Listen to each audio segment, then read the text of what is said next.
Hello दोस्तों, TET maths YouTube channel में आप सभी का स्वागत। और आज से हम एक नई शुरुआत करने जा रहे हैं जिसके अंदर हम क्या है बाल यानी जो हमारे रीट लेवल 2 के अंदर जो भी हमारे 4 पोर्शन पूछे जाते हैं, क्योंकि मेरे पास सेकंड लैंग्वेज जो थी वो पंजाबी थी, तो पंजाबी के क्वेश्चन मैं आपको प्रोवाइड नहीं करवाऊंगा क्योंकि पंजाबी बहुत कम लोगों के पास होती है। बाकी सारे लगभग क्या है हम टॉपिक यानी सब्जेक्ट जो है वो कवर करने की कोशिश करेंगे, ठीक है। और इसके हम क्या है एक वीडियो के अंदर हम एक टॉपिक, जैसे हमने मनोविज्ञान लिया, मनोविज्ञान के अंदर संपूर्ण पाठ्यक्रम से यानी 5 यूनिटों के अंदर से 5 या 6 यूनिट जो भी आती है उसके अंदर हमें क्या है सारे क्वेश्चनों को जो इंपॉर्टेंट क्वेश्चन है उनका क्या है हम मॉडल पेपर जो है वो सॉल्व करेंगे, ठीक है। और ये क्वेश्चन मॉडल पेपर जो है ये मैंने देखा बिल्कुल लेवल के अकॉर्डिंग है, ठीक है। और यहाँ से क्वेश्चन उठने की संभावना बहुत ज़्यादा रहेगी।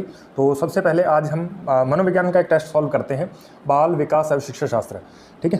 तो इसमें आप देखिएगा सबसे पहला प्रश्न दे रखा है, क्रियात्मक अनुसंधान किया जाता है। क्रियात्मक अनुसंधान किस लिए किया जाता है? शिक्षण कब कर सकते हैं? शिक्षण कार्य करवाते समय, या फिर शिक्षण पूर्व, शिक्षण उपरांत, या फिर किसी भी समय। तो आपको पता होना चाहिए कि जब क्रियात्मक अनुसंधान जो है वो ए ऑप्शन इसका राइट आंसर हो जाएगा, क्योंकि शिक्षण कार्य जब हम कर रहे होते हैं तभी हमें क्या क्रियात्मक अनुसंधान करने की जरूरत होती है।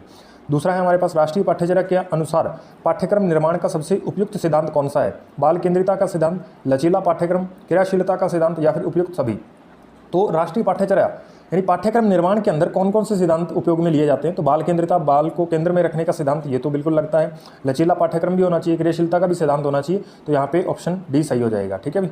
Option D is right answer, ठीक है भाई। क्वेश्चन नंबर 3 जो है ये क्या कह रहा है कि आरटीई के तहत आम नागरिक को क्या अधिकार दिए गए हैं, ठीक है। तो कौन कौन से अधिकार हो सकते हैं आप देखिएगा, इनमें से कौन सा सही ऑप्शन है? ऐसे स्कूलों की शिकायत का अधिकार जो बच्चों को शिक्षा देने से मना कर रहे हैं, अध्यापकों को भला बुरा कहने का अधिकार, या फिर विद्यालय बंद करवाने का अधिकार। तो विद्यालय बंद तो नहीं करवा सकते, ठीक है भी, ऐसा कोई उद्देश्य होना भी नहीं चाहिए। और अध्यापक को भला बुरा भी नहीं कहना चाहिए। ऐसे स्कूलों की हम शिकायत कर सकते हैं, ठीक है, जो कि शिक्षा देने से मना कर रहे हैं। तो इसमें ए ऑप्शन जो है इस क्वेश्चन का राइट आंसर हो जाएगा, ठीक है। क्वेश्चन नंबर 4 की ओर बढ़ते हैं। क्वेश्चन नंबर 4 जो है ये क्या है, आरटी 2009 के तहत गठित होने वाली विद्यालय प्रबंधन समिति के लिए क्या क्या प्रावधान है, ठीक है। कि विद्यालय प्रबंधन समिति का जो गठन किया जाता है स्कूल के अंदर उसकी क्या क्या, उसके लिए क्या क्या प्रावधान है, क्या क्या उसकी विशेषता है।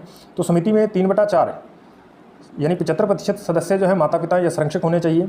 समिति की 50% सदस्य महिलाएं होंगी, या उपयुक्त दोनों, या दोनों में से कोई नहीं।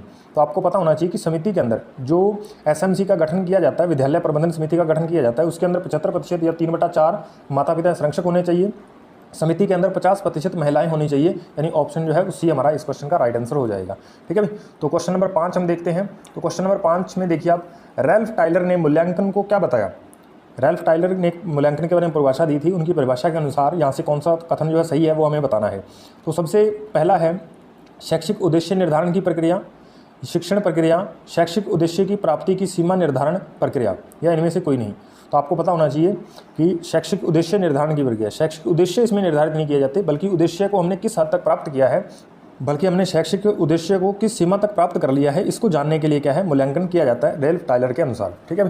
तो ये जो है हमारे पास 5 प्रश्न हमने कर लिए। छठे प्रश्न की तरफ बढ़ते हैं।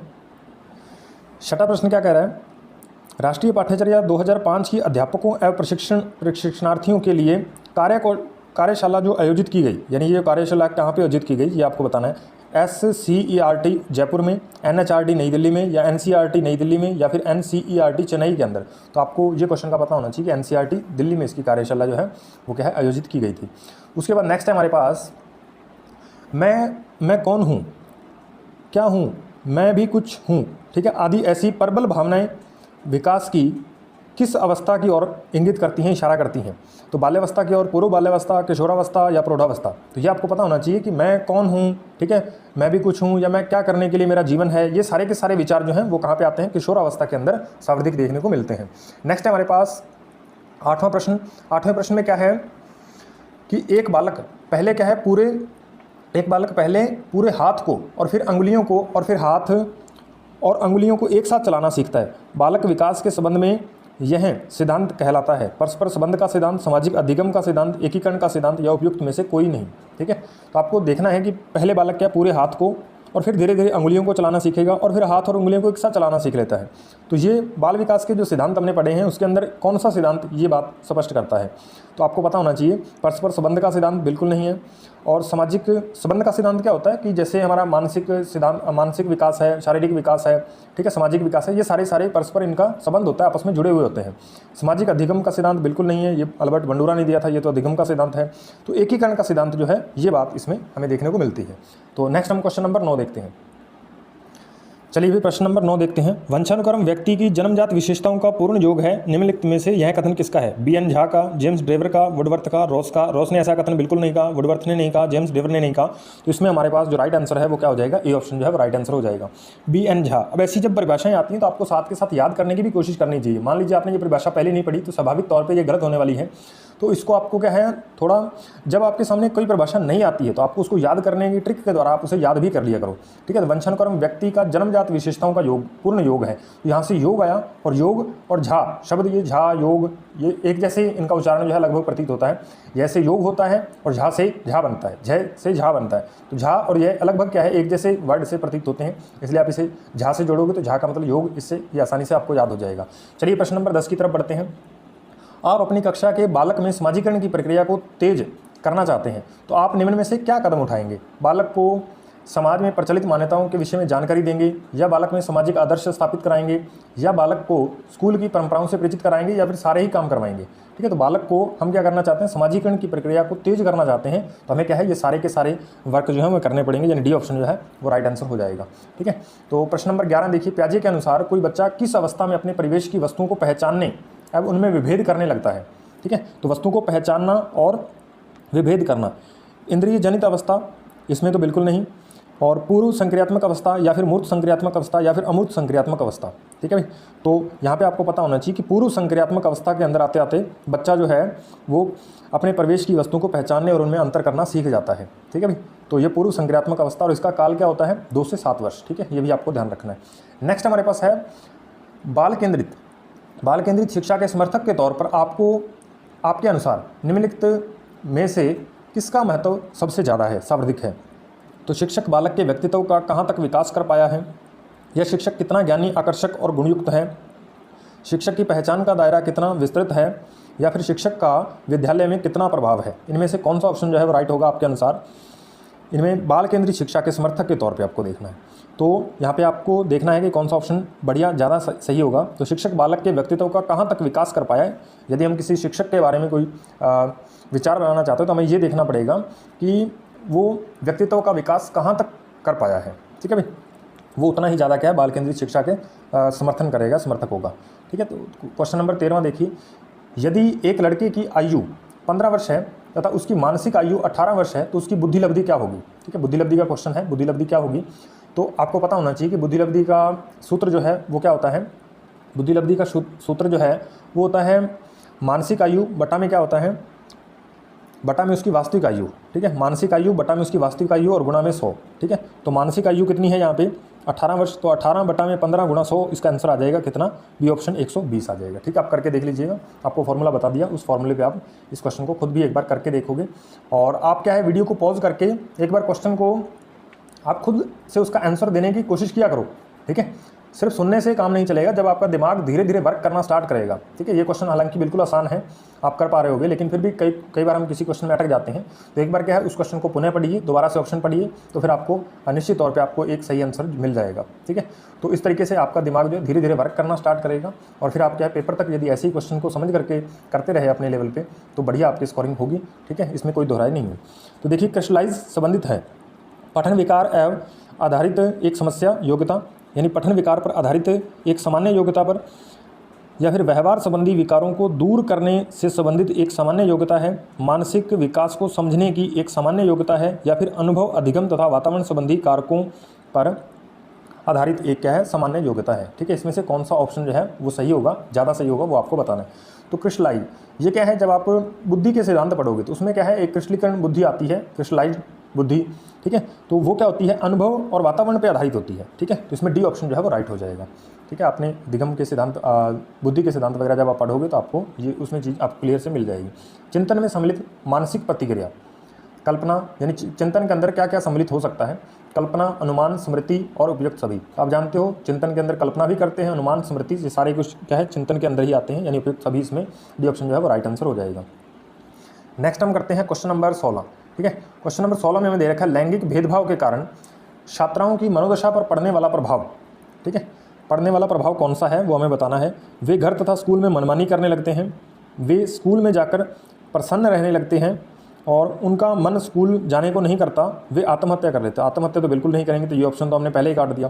ठीक है भाई, और वे क्या है अपनी मनमानी तो इस वजह से नहीं करेंगे, लैंगिक भेदभाव की वजह से। वे स्कूल में जाकर प्रसन्न रहने लगते, प्रसन्न भी बिल्कुल नहीं रहेंगे, तो इसमें सी ऑप्शन जो है वो इसका राइट आंसर हो जाएगा।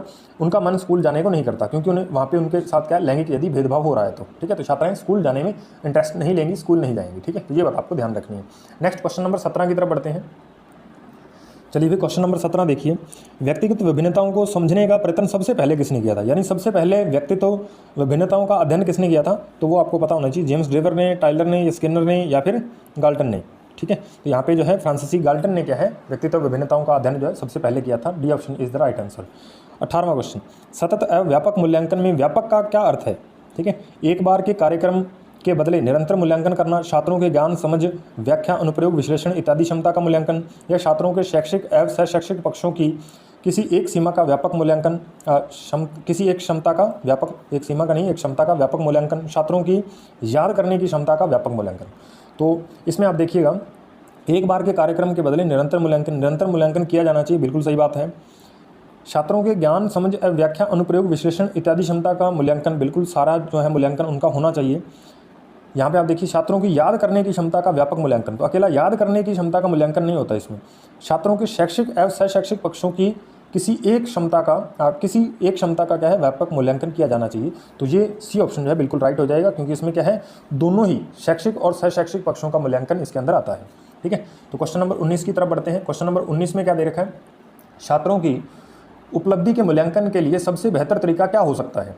ठीक है, प्राप्तांकों के आधार पर श्रेणी प्रदान करना, ग्रेडिंग पद्धति का प्रयोग, तुलनात्मक मूल्यांकन या फिर उक्त सभी। ठीक है, तो छात्रों की उपलब्धि के मूल्यांकन के लिए उपलब्धि परीक्षण हमने किया, उसका मूल्यांकन कर रहे हैं, तो हमें क्या है ग्रेडिंग पद्धति अपनानी चाहिए। ठीक है, ये ऑप्शन जो है B option is the right answer. ठीक है, तो नेक्स्ट है हमारे पास, क्योंकि अभी आप देखोगे तो हमारे स्कूलों में क्या है ग्रेडिंग सिस्टम चल रहा है। ठीक है, तो उसके अंदर इसका आंसर जो है ग्रेडिंग पद्धति हो जाएगा। बालक के मानसिक स्वास्थ्य में बाधा डालने वाला कारक नहीं है। ठीक है, कौन सा कारक बालक के मानसिक स्वास्थ्य में बाधा नहीं डालता।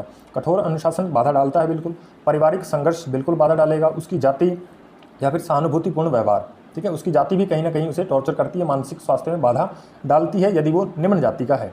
ठीक है, डी ऑप्शन जो है सहानुभूतिपूर्ण व्यवहार, तो ये कभी भी उसके मानसिक विकास के अंदर बाधा का कारण नहीं बनेगा। ठीक है, तो नेक्स्ट हमारे पास 21वां प्रश्न, आपकी कक्षा के एक बालक को बहुत ज़्यादा गुस्सा आता है, तो आप क्या करेंगे, उसका नाम विद्यालय से कटवा देंगे या फिर कक्षा में शांत एवं खुशहाल वातावरण बनाएंगे ताकि छात्र अपने आप को सुरक्षित महसूस कर सके, उसे बहुत अधिक गृह कार्य देंगे, उसे शारीरिक दंड देंगे जिससे कि वह दोबारा गुस्सा न करे। तो शारीरिक दंड तो बिल्कुल आजकल की कंडीशन में हम दे नहीं सकते, डी ऑप्शन कट जाएगा। उसे बहुत अधिक गृह कार्य देंगे, गृह कार्य इसका हल नहीं हो सकता। ठीक है, और उसका नाम विद्यालय से कटवा देंगे, ये तो हम काम कर ही नहीं सकते, ए ऑप्शन ये तो वैसे ही कट जाएगा। तो यहाँ पे बी ऑप्शन जो है वो राइट आंसर हो जाएगा कि उसे क्या हम एक खुशहाल वातावरण प्रदान करेंगे। ठीक है भाई, क्वेश्चन नंबर 22 आप देखिएगा, निम्नलिखित में से कौन सा प्रतिभाशाली बालक का गुण नहीं है। प्रतिभाशाली बालक का गुण नहीं है, नहीं पूछा गया है। ठीक है, विशाल शब्दकोश, सुस्त मानसिक प्रक्रिया, सामान्य ज्ञान की श्रेष्ठता या दैनिक कार्यों की विभिन्नता। तो यहाँ पे आपको ध्यान रखना, विशाल शब्दकोश होता है प्रतिभाशाली बालक के पास, सामान्य ज्ञान की श्रेष्ठता होती है बिल्कुल, दैनिक कार्यों में विभिन्नता होती है बिल्कुल, लेकिन सुस्त उसका मानसिक प्रक्रिया नहीं होती। ठीक है, वो तो एक्टिव रहता है। ठीक है, फुर्तीला होता है, मानसिक प्रक्रिया उसकी सुस्त नहीं होती। ठीक है, ये बात आपको ध्यान रखनी है। प्रतिभाशाली बालक की बात हो रही थी। 23वां प्रश्न, किसी सृजनशील बालक का लक्षण है लचीलेपन का अभाव, जिज्ञासा, समस्या के प्रति सजग न होना या फिर गत्यात्मकता का अभाव। तो सृजनशील बालक का लक्षण क्या है, तो लचीलापन उसमें पाया जाता है, बिल्कुल ठीक है। ठीक है, अभाव नहीं होता, लचीलापन पाया जाता है, तो ये ऑप्शन तो कट जाएगा, हमें लक्षण पूछा है। तो समस्या के प्रति सजग नहीं होना, बिल्कुल समस्या के प्रति सजग होते हैं, तो ये ऑप्शन भी नहीं होगा। गत्यात्मकता का अभाव नहीं होता, तो ये भी ऑप्शन कट जाएगा। तो बी ऑप्शन, यानी इनमें प्रबल जिज्ञासा इनमें बहुत ज़्यादा होती है सृजनशील बालकों के अंदर। ठीक है, तो 24वां प्रश्न आप देखिए, अधिगम के अध्ययन हेतु निम्न में से किसने क्रिया प्रसूत अनुबंधन का उपयोग किया। क्रिया प्रसूत अनुबंधन का आप सभी जानते हो, स्किनर, इसमें तो बिना सोचे ही आप आंसर कर सकते हो, स्किनर जो है इसका राइट आंसर हो जाएगा। ठीक है, नेक्स्ट हमारे पास है कि बालकों में सोचने की योग्यता का सफल जीवन के लिए आवश्यक है, यानी योग्यता सफल जीवन के लिए आवश्यक है, तो यह मत किसका है, बालकों में सोचने की योग्यता सफल जीवन के लिए आवश्यक है। ठीक है भाई। तो प्याजे का मत है, स्किनर का है, पावलोव का है, क्रो एंड क्रो का है। ठीक है, तो ये आपको बताना है। तो यहाँ पे राइट आंसर जो है वो क्रो एंड क्रो का हो जाएगा। ये मत जो है, ये परिभाषा जो है किसकी दी हुई है, क्रो एंड क्रो की। क्रो एंड क्रो ये परिभाषा कैसे आ गई, अब इसको याद करने का तरीका क्या है, तो हमें क्या है, पढ़ लिख करके हमें अपने जीवन के बारे में सोचना चाहिए, तो सोचने की योग्यता आ जाएगी। तो हमें अपने जीवन के बारे में सोचना चाहिए, क्या सोचना चाहिए कि हम अपना जीवन कैसे सफल करें, हम अपना जीवन कैसे सफल करें। तो करें से क्रो, आप इसको जोड़ दोगे, अपना जीवन आप कैसे सफल करोगे। ठीक है, तो करोगे तो यहाँ पे क्रो से आप सफल जीवन, यहाँ से ये आपको शब्द जो है वो इससे लिंक हो जाएगा, तो आप आसानी से इसे याद कर लोगे। ठीक है, नेक्स्ट हमारे पास एक शिक्षक जो है विषय वस्तु के साथ अपने बालक के संदर्भ में डैश डैश करता है। ठीक है, एक शिक्षक विषय वस्तु के साथ अपने बालक के संदर्भ में डैश डैश कर सकता है। अंत्य क्रिया, बाह्य क्रिया, सामान्य क्रिया या उक्त सभी। ठीक है, तो बाह्य क्रिया तो नहीं होती, सामान्य क्रिया भी नहीं होती, अंत्य क्रिया होती है। ठीक है, तो यहाँ पे ए ऑप्शन राइट आंसर हो जाएगा। ठीक है, चलिए क्वेश्चन नंबर 27 देखते हैं। जब एक क्या है बालक, जब कोई बच्चा अपनी समस्या का समाधान करने लगता है तो उसमें निम्न में से क्या गुण विकसित हो जाता है, यानी वो अपना समस्या का समाधान जो है खुद ही करने लगता है, स्वयं करने लगता है। ठीक है, सव्य शब्द को अंडरलाइन कीजिएगा, स्वयं करने लगता है। ठीक है, तो जब बालक जो है अपनी समस्या का खुद यदि हल ढूंढने की कोशिश करता है, हल करना चाहता है, करता है, तो उसमें वैज्ञानिक अन्वेषण का विकास होता है, प्रतिशोध का या क्रोध का या मनमानी का, तो वो वैज्ञानिक पद्धति यानी उसके अंदर विकसित हो जाती है, वैज्ञानिक अन्वेषण। ठीक है, खोजकर्ता के रूप में कार्य करता है। तो 27 प्रश्न हो गए। 28वां प्रश्न देखते हैं। 28वां प्रश्न क्या है, अधिगम का कौन सा सिद्धांत पाठ्यक्रम के विभिन्न अंगों के एकीकरण पर जोर देता है। ठीक है, ऐसे क्वेश्चन बहुत ज़्यादा पूछे जाते हैं, तो इसमें आप ध्यान दीजिएगा। उद्दीपन अनुक्रिया सिद्धांत है, संबंध अनुक्रिया सिद्धांत है, या गेस्टाल्ट सिद्धांत, या फिर उक्त सभी। यहाँ पे आप देखिएगा, ये क्वेश्चन बहुत बढ़िया क्वेश्चन है कि इसका आप आंसर दीजिएगा। पहले आप अपने मन में सोचिए इसका क्या आंसर हो सकता है। तो यहाँ पे आप देखिए, अधिगम का कौन सा सिद्धांत पाठ्यक्रम के विभिन्न अंगों के एकीकरण पर जोर देता है। एकीकरण शब्द यहाँ पे महत्वपूर्ण है, एकीकरण शब्द से हमारा आंसर निकलेगा। ठीक है भाई, तो एकीकरण शब्द यानी संपूर्णता की बात हो रही है, और संपूर्णता यानी सारे विभिन्न अंगों को एकीकरण, एक साथ इकट्ठा करने की बात हो रही है, संपूर्णता की बात हो रही है। तो ऐसा संपूर्णता का सिद्धांत कौन सा है, गेस्टाल्ट सिद्धांत, जिसे संपूर्णता का सिद्धांत भी कहा जाता है। छात्रों को अभिप्रेरणा प्रदान करने का उत्तम उपाय क्या हो सकता है, नवाचारों का प्रयोग, अच्छा भाषण देना, अभिभावकों से क्या है शिकायत करना, और उपयुक्त सभी। तो शिकायत तो कभी नहीं की जाती, और अच्छा भाषण देना एक हद तक ठीक है, लेकिन बिल्कुल बढ़िया नहीं है, उत्तम उपाय नहीं है। अकेले भाषण के द्वारा क्या है अभिप्रेरणा नहीं मिल सकती। नवाचारों का प्रयोग करना, A option is the right answer. ठीक है, मानसिक गणनाओं को प्रयोगात्मक ढंग से निष्पादित करके समस्याओं का समाधान करना है। ठीक है, यानी मानसिक गणनाओं को प्रयोगात्मक ढंग से निष्पादित करके समस्याओं का समाधान करना किसके अंतर्गत आता है, स्मृति कौशल के, प्रत्यक्षीकरण, रुचि या शारीरिक क्रियाशीलता के अंतर्गत आता है। तो मानसिक गणनाओं को प्रयोगात्मक ढंग से निष्पादित करना, मानसिक संबंधित बात होती है, स्मृति आएगा, स्मृति कौशल के अंदर ये शामिल किया जाएगा।